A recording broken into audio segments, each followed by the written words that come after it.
Bonjour à tous et bienvenue sur la chaîne. Dans cette vidéo, on voit ensemble comment flasher le BIOS d'un ordinateur portable de marque Asus, plutôt récent, juste après le jingle.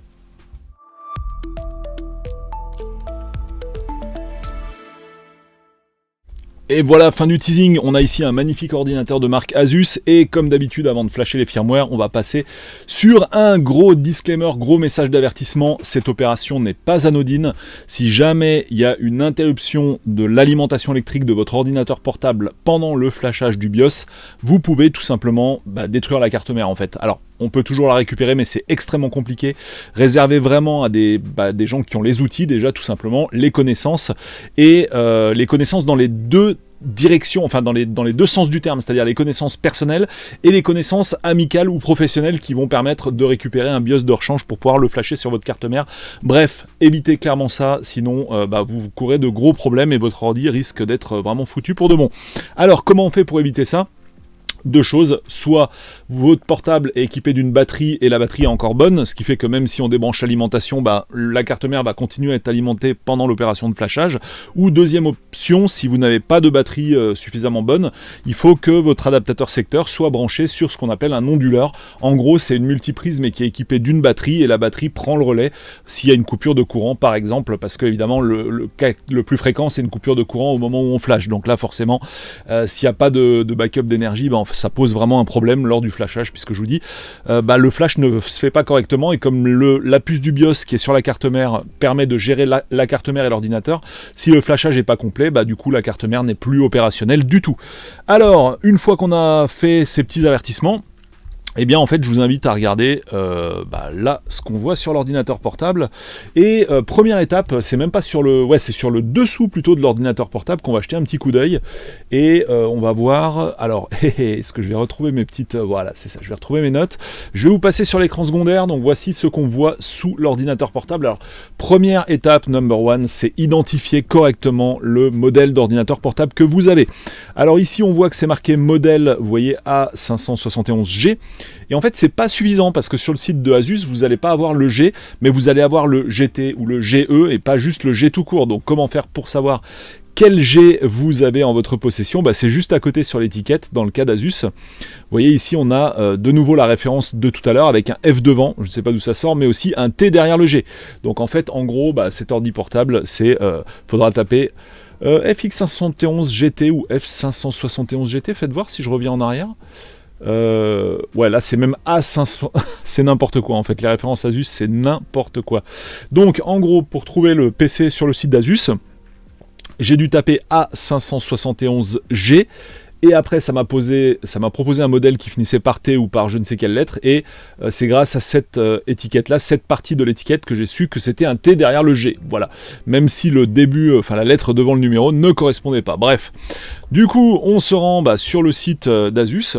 Et puis c'est là qu'on va dans la rubrique support, comme d'habitude, yes. Voilà, dans la rubrique support du site d'Asus, donc concrètement quand vous êtes sur le site d'Asus, vous cliquez sur support, driver et manuel, et dans driver et manuel, vous voyez, j'ai dû taper cette référence-là, dont je vous parlais tout à l'heure, donc le A571, je vais réussir à parler, GT. Une fois que j'ai validé ça, eh bien en fait, j'ai choisi mon système d'exploitation quand j'étais dans pilote et outils. Donc là, honnêtement, ça n'a pas grande importance. Tiens, c'est marrant, il ne me le propose même plus. Donc j'avais dû choisir Windows 10, mais quel que soit le système, vous voyez ici. Donc on me propose de choisir Windows 10 ou 11. Les BIOS seront les mêmes, que ce soit pour Windows 10 ou 11. Il n'y a pas des BIOS spécifiques à un système ou l'autre. L'idée, c'est quand même d'avoir le dernier, en fait, dans tous les cas. La dernière version du BIOS. Donc quand j'ai choisi ici Windows 10, lorsque je vais dans BIOS et firmware, ça va me proposer le BIOS qui correspond à Windows 10. Encore une fois, je vous dis, c'est un petit peu du bullshit quoi. Alors le truc très drôle, c'est que quand on est dans BIOS et firmware, on ne peut pas choisir le système d'exploitation. Et donc avant de choisir le système d'exploitation, quand vous allez dans BIOS et firmware, ici vous voyez rien, il n'y en a aucun qui est proposé, comme s'il n'y en avait pas de disponible, alors qu'en fait il faut aller d'abord dans pilote et outils, choisir le système d'exploitation, seulement après revenir sur cet onglet là, et là seulement ça apparaîtra. Un petit problème sur le site d'Asus. Alors autre truc pour lequel il faut vraiment faire attention, c'est déjà regardez le nombre de BIOS qui vous sont proposés. Donc là il y en a un seul, donc c'est assez facile à choisir, mais des fois vous allez en avoir plusieurs, ça peut aller même jusqu'à une dizaine hein, sur certains ordi portables ou sur certaines cartes mères, et il faut faire gaffe parce que certains BIOS ne peuvent pas être flashés dans leur dernière version directement, il y a des fois des étapes intermédiaires, donc ça en général c'est marqué vraiment en rouge directement sur la page principale, ou alors vous avez un petit fichier texte qui accompagne le BIOS qui va vous expliquer ça. Mais certains BIOS nécessitent le flashage d'une version antérieure pour pouvoir être déployé sur la carte mère, c'est comme ça. Mais là en l'occurrence j'ai un seul BIOS qui est proposé pour cette machine, donc je l'ai juste téléchargé et je m'apprête à le flasher dans quelques instants. Donc je vais aller dans les téléchargements, je vais ici cliquer sur ouvrir le dossier, donc ça va me montrer, voilà, ça va me montrer ici mon petit BIOS et je vais double-cliquer dessus tout simplement. Et là je vais choisir oui, voilà. Donc on se retrouve sur l'installeur du BIOS, on va cliquer OK.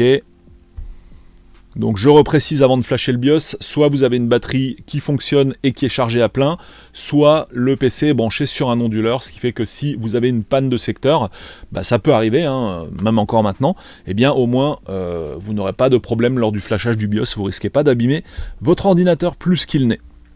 Autre chose que j'ai envie de dire, le flashage du BIOS, moi je le réserve aux machines qui ont des problèmes en fait. Si la machine n'a jamais aucun problème, je ne flasherai pas le BIOS. En fait, typiquement, je laisserai celui d'origine.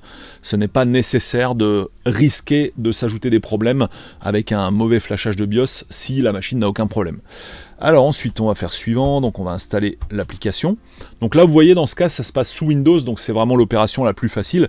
Mais sur certains ordinateurs portables ou cartes mères plus anciennes, il faut effectuer toutes ces manips sous DOS, et là, c'est quand même nettement plus compliqué. Alors ici, bah, on va choisir redémarrer l'ordinateur maintenant. Allez, je mets une petite coupe et on se retrouve juste après. Voilà, l'ordi redémarre, donc on se retrouve sur le petit message Acer, enfin la marque, le logo Acer.